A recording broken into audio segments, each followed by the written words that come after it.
Ukraine has demanded the retreat of all Russian forces from its territory as ceasefire talks began between Kyiv and Moscow on the Belarusian border today. The two countries are now planning a second round of talks.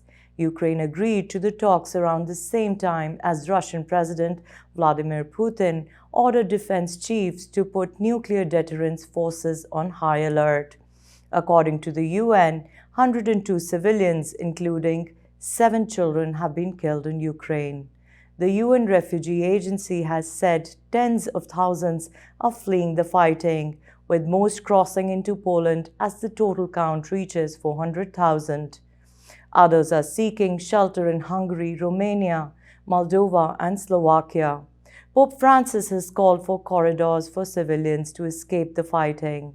Mr. Putin told his French counterpart that the demilitarization of Ukraine and Western recognition of Russian sovereignty over the Crimean Peninsula were prerequisites to ending fighting in Ukraine, the Kremlin said. Protests are building up against the invasion.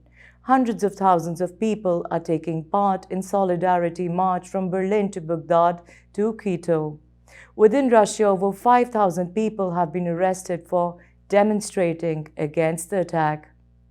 European Union members have announced new sanctions and assured Ukraine of more military support in the coming days.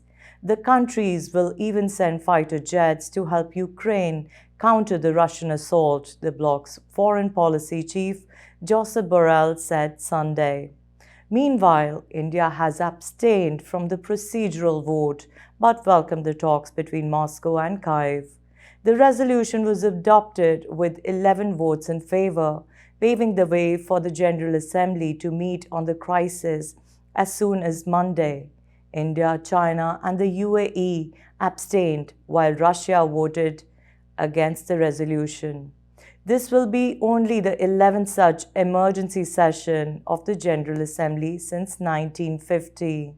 The 15-nation Security Council met on Sunday afternoon to hold the vote on the emergency session on the 193-member General Assembly on Russia's invasion of Ukraine.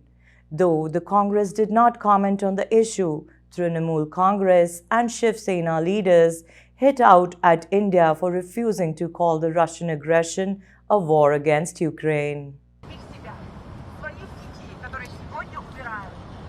We are Ukrainians living in New York, and we are desperate to ask people to help Ukraine to fight, because they are just alone.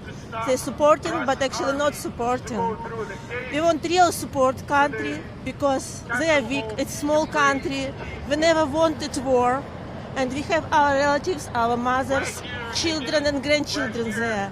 I'm here because my friends in Ukraine are fighting and dying for their homeland amid the most destructive, nonsensical, evil invasion since the end of World War II.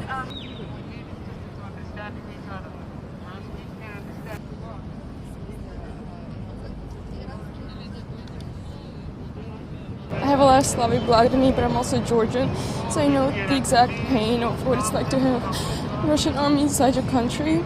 So it was my duty just to come out here support.